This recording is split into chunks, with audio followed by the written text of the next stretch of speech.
നമസ്കാരം. ഇന്ന് നമ്മൾ ഭരണി നക്ഷത്രത്തിൻ്റെ പൊതു സ്വഭാവം, അവരുടെ ജീവിത രീതി, അവർക്ക് വരാൻ സാധ്യതയുള്ള അസുഖങ്ങൾ, അവർ ചെയ്യേണ്ട കർമ്മങ്ങൾ, അവരുടെ കർമ്മ മേഖലകൾ, അതിനെപ്പറ്റി പൊതുവായിട്ടുള്ള കാര്യങ്ങളാണ് ഇവിടെ ചർച്ച ചെയ്യുന്നത്. ഭരണി നക്ഷത്രത്തിൻ്റെ നക്ഷത്രാധിപൻ എന്ന് പറയുന്നത് ശുക്രനാണ്. അവരെ ദേവി സങ്കല്പത്തിലുള്ള ദേവി ദുർഗാദേവി, ഭദ്രകാളി ദേവി, അങ്ങനെ ദേവി സങ്കല്പങ്ങളെ ആരാധിക്കുന്നത്, കൈലാസനാഥനായ ശിവനെ ആരാധിക്കുന്നതൊക്കെ വളരെ ഉത്തമമായിട്ടുള്ള കാര്യങ്ങളാണ്. ഇപ്പോൾ നമ്മുടെ ഏലസ് ജപിക്കുമ്പോഴത്തേക്കും യന്ത്രം, ത്രിപുരസുന്ദരി യന്ത്രം, അത് ധരിക്കുന്നതും വളരെ നല്ലതാണ്. പിന്നെ പ്രധാനപ്പെട്ട ഒരു കാര്യം, ഈ പഴനി മുരുകനെ ഇവർ ദർശിക്കുന്നത് 6 മാസം കൂടുമ്പോൾ ഒരു പ്രാവശ്യം പഴനി മുരുകനെ ദർശിക്കുന്നത് വളരെ നല്ലതാണ്. അതൊരു ഗുരുക്കന്മാർ പറയുന്നതനുസരിച്ച് 3 വർഷത്തേക്ക് 6 മാസം കൂടുമ്പോൾ നമ്മൾ പോയി പഴനി മുരുകനെ പോയി ദർശിക്കുക. വളരെ ജീവിതത്തിൽ പ്രകടമായ ഒരുപാട് മാറ്റങ്ങൾ ഇതുകൊണ്ട് അവർക്കുണ്ടാകും. ഇവർക്ക് ഇവരുടെ വീട്ടിലെ ഒരു നെല്ലിമരം, മുല്ല, ഒരു പനിനീർ റോസ, ഇത് 3 അവർ നട്ട് പരിപാലിക്കുന്നത് ഇവർക്ക് വളരെ നല്ലതാണ്. അതുപോലെ തന്നെ തൊഴിൽ സംബന്ധമായിട്ട് ഹോട്ടൽ ഫീൽഡുമായിട്ട് ബന്ധപ്പെട്ട ജോലികൾ ഇവർക്ക് വളരെ ശോഭിക്കാൻ കഴിയുന്ന ഒന്നാണ്. ഇപ്പോൾ അവർക്ക് വേറെ എന്തെങ്കിലും തൊഴിൽ മേഖലയിലുള്ളവരായിരുന്നാൽ കൂടി ഹോട്ടൽ മേഖലയിൽ ആരെങ്കിലും ഉണ്ട്, സുഹൃത്തുക്കളായിരുന്നാലും ശരി, അതിൽ ഇൻവെസ്റ്റ് ചെയ്യുന്നത് പാർട്ട്ണർഷിപ്പല്ല, ഇവർ പാർട്ട്ണർഷിപ്പിൽ ബിസിനസ് ചെയ്യാതിരിക്കുന്നതാണ് നല്ലത്. അത് വളരെ ബുദ്ധിമുട്ടിൽ കൊണ്ടെത്തിക്കും. ഇൻവെസ്റ്റ് ചെയ്യാം, അതായത് ഇപ്പോൾ ഹോട്ടലത്തേക്ക് എന്തെങ്കിലും സാധനങ്ങൾ മേടിച്ചു കൊടുക്കുക, അങ്ങനെയുള്ള ഇൻവെസ്റ്റ്മെൻ്റ് എന്നുള്ള രീതിയിൽ ഇവർക്ക് ചെയ്യാൻ പറ്റും. ഹോട്ടൽ ഫീൽഡിൽ അതൊക്കെ ചെയ്യുന്നത് ഇവർക്ക് നല്ല ഒരു ഇതാണ്.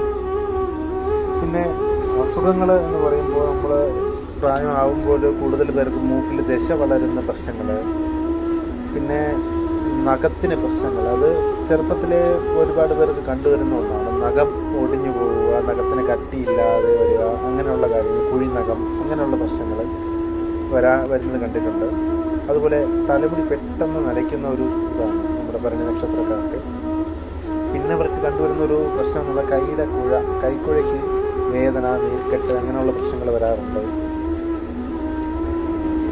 പിന്നെ ഇവരുടെ ജീവിതത്തിലൊരു പെട്ടെന്നൊരു മാറ്റം ഉണ്ടാകുന്ന ഒരു 27 വയസ്സ് കഴിയുമ്പോൾ ഒരു പെട്ടെന്നൊരു മാറ്റം ഉണ്ടാകും. അതിലിപ്പോൾ കല്യാണമാവാം, ചിലപ്പോൾ പെട്ടെന്നൊരു പ്രതീക്ഷിക്കാതെ ജോലി കിട്ടുന്നതാകും, പെട്ടെന്നൊരു മാറ്റം ഒരു 27 വയസ്സിൽ സംഭവിക്കും.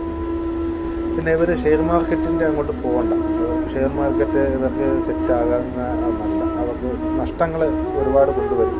ഷെയർ മാർക്കറ്റിൽ പോകുമ്പോൾ ആദ്യമൊക്കെ ആശ കാണിക്കും, പിന്നീട് നഷ്ടത്തിൽ കൊണ്ടുപോകും. പിന്നെ ഉള്ളത് കുറച്ച് മുൻകോപം, പിടിവാശി, അങ്ങനെയുള്ള സ്വഭാവം ഇവർക്കുള്ളതാണ്. അപ്പോൾ അത് ഇവർ തന്നെ അതൊരു കൺട്രോൾ ചെയ്ത് കൊണ്ടുപോകേണ്ട കാര്യങ്ങളാണ്. അപ്പോൾ നമ്മൾ തന്നെ അത് കൺട്രോൾ ചെയ്ത് കഴിഞ്ഞാൽ അതുകൊണ്ടുണ്ടാകുന്ന ഒരുപാട് പ്രശ്നങ്ങളിൽ നിന്ന് നമുക്ക് മാറ്റങ്ങൾ വരും. അതുകൊണ്ട് കുറേ പ്രശ്നങ്ങൾ നമുക്ക് വരും, അതിൽ നിന്ന് മാറ്റം ഉണ്ടാകും.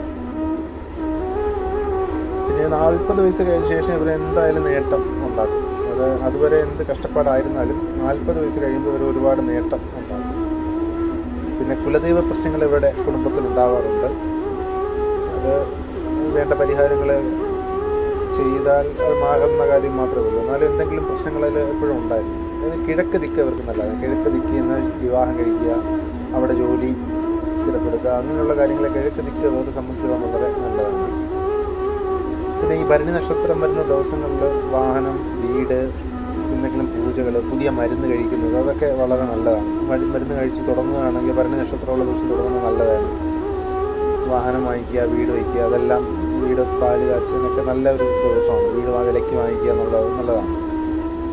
പിന്നെ വളരെ ഒരു വ്യത്യസ്തമായിട്ടുള്ള കാര്യം, അവർ ഉച്ചയ്ക്ക് ശേഷം എന്തെങ്കിലും കാര്യങ്ങൾ ചിന്തിക്കുകയാണെങ്കിൽ, അതായത് എന്തെങ്കിലും ഒരു കാര്യം തീരുമാനം എടുക്കുന്നത് ഉച്ചയ്ക്ക് ശേഷമാണെങ്കിൽ അത് വളരെ അനുകൂലമായിരിക്കും. എന്തെങ്കിലും തീരുമാനം എടുക്കുന്നതായിരുന്നാലും, എന്തെങ്കിലും പുതിയ സംഭവങ്ങൾ എന്തെങ്കിലും ചെയ്യാൻ ഉദ്ദേശിക്കുന്നാലും ഉച്ചയ്ക്ക് ശേഷം ചെയ്യുന്നത് വളരെ നല്ലതായിരിക്കും. പിന്നെ ഇവർ ചെയ്യേണ്ട വളരെ പ്രധാനപ്പെട്ട ഒരു കാര്യമാണ് സുബ്രഹ്മണ്യ സ്വാമിക്ക് കൂവളാർച്ചന. മാസത്തിൽ ഒരിക്കയോ പരണിനാൾ വരുന്ന ദിവസമോ, അല്ലെങ്കിൽ എന്നാണ് സുബ്രഹ്മണ്യ ക്ഷേത്രത്തിൽ പോകുന്നത് ആ ഒരു സമയത്ത് കൂവളാർച്ചന നടത്തുന്നത് വളരെ നല്ലതാണ്. അതുപോലെ പൂരം, ഭരണി, പൂരാടം നാട് വരുന്ന ദിവസങ്ങളിൽ ദേവാലയ ദർശനം നടത്തുന്നത് ശുക്രനെ ഭജിക്കുന്നത്, ഓം യമായ നമഃ എന്ന മന്ത്രത്തിൽ ശുക്രനെ ഭജിക്കുന്നത് വളരെ നല്ലതാണ്. ഇപ്പോൾ മാർച്ചിൽ ശനിമാറ്റം വരുന്നുണ്ട്. ആ സമയത്ത് ശനിക്ക് നമുക്ക് നീരാഞ്ജനം, ശാസ്ത്രാണ് നീരാഞ്ജനമൊക്കെ കൊടുക്കുന്നത് വളരെ നല്ലത്. എന്തെങ്കിലും ഉണ്ടെങ്കിൽ നിങ്ങൾക്ക് കമൻറ്റിൽ ഇടുക, അല്ലെങ്കിൽ എൻ്റെ ഫോൺ നമ്പറിൽ മെസ്സേജ് ഇട്ടാലും മതി. ഞാൻ നോക്കിയിട്ട് അതിനുള്ള റിപ്ലൈ നിങ്ങൾക്ക് തരുന്നതായിരിക്കും. നന്ദി.